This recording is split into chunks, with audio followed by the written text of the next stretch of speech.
one of the games my brother liked to play with the mushrooms was, in this dialogue situation, he was always saying, tell me something I can't possibly know, right? And that will validate that it's not me, that this is coming from. I don't know that he ever succeeded in getting it. It's very cagey, they're very tricky that way. It's, but occasionally they do seem to tell people things that they can't possibly know, or that they've never thought about in quite that way. Now it's come out, for example, that Crick's insight into the structure of DNA was assisted by LSD, and he reluctantly but finally admitted that was a big influence. And many computer scientists, Steve Jobs has said LSD's been very useful for his creativity.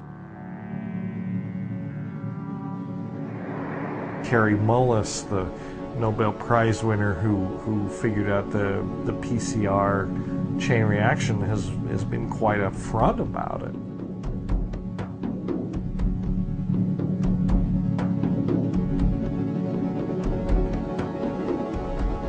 LSD gave him the ability to get down with the molecules and see what's happening. In some sense, there is a communication. In some sense, the question isn't even valid, because where do the boundaries between the self and the world exist? We're not really separate. I mean, we're part of this information field.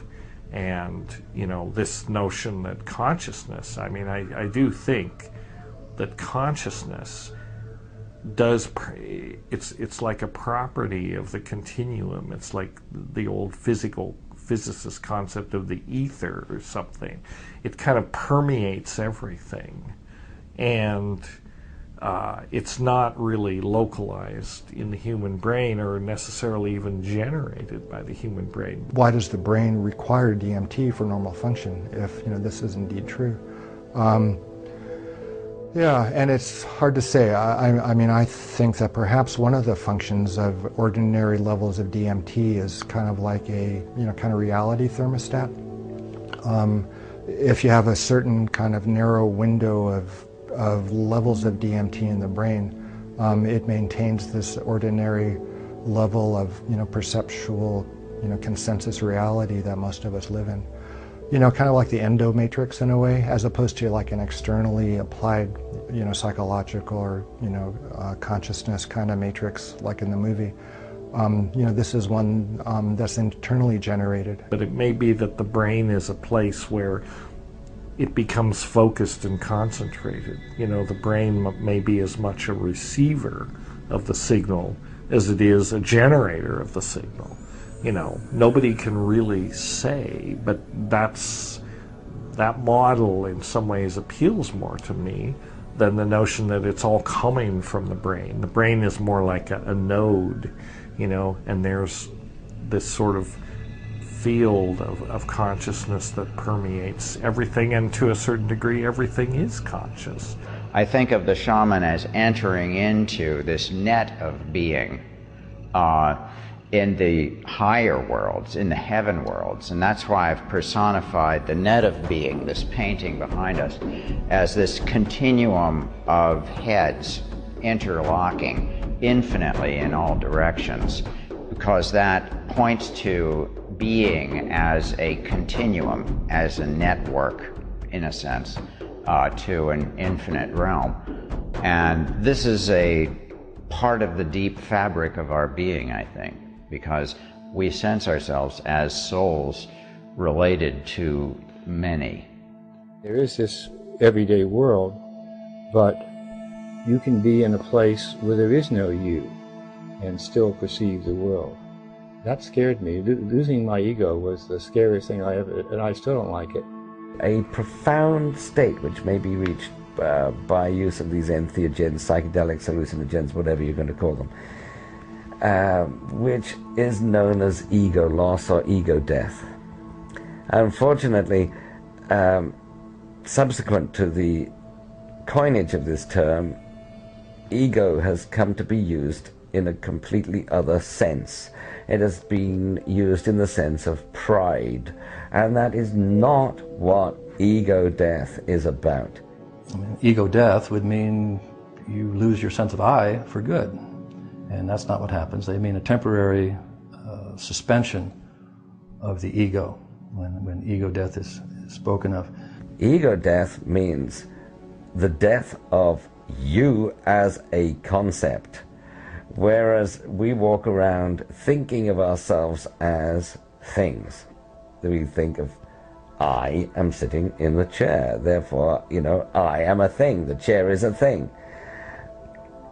When we reach the realm of ego death, or ego dissolution, or whatever you're going to call it, there is no longer any perceived boundary between oneself and the chair. In this state, there are no things. There is just one continuous experience. In some sense, all of experience is an illusion.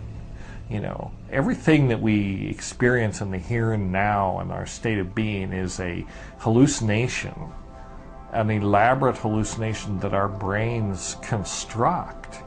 We happen to call it consensus reality, but it's still, I mean, physics tells us that, the picture of reality that we build so that we can navigate through the world and not step in front of buses and stuff like that and do all those, the world doesn't really look like this at all. The brain constructs a model of reality that more or less maps onto reality. It's good enough that we can survive.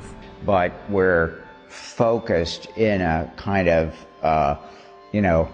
constricted dimensional awareness of reality. And, for safety reasons mostly, and we don't necessarily want to know that we are actual one consciousness with all beings and things at all times. So, nevertheless, those dimensions are all open to our being. We have a complete freedom of the continuum of being.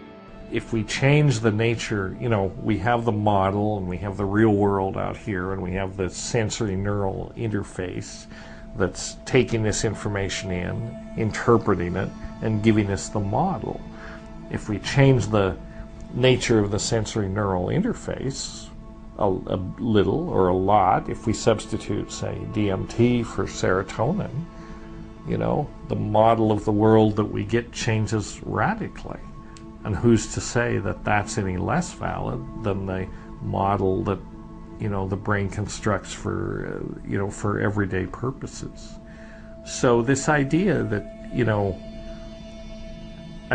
it's all illusion, it's all hallucination. That's what experience is, That's why, in some ways, I sometimes get a little impatient with people that say, well, a drug experience cannot possibly have any spiritual validity. Well, I'm here to tell you that all experience is a drug experience. We're all on drugs all the time, largely because we're made of drugs, and that's what drives us. Experience is sort of the what issues out of this biochemical process of, all these neurotransmitters and hormones moving around our brain. It's drugs.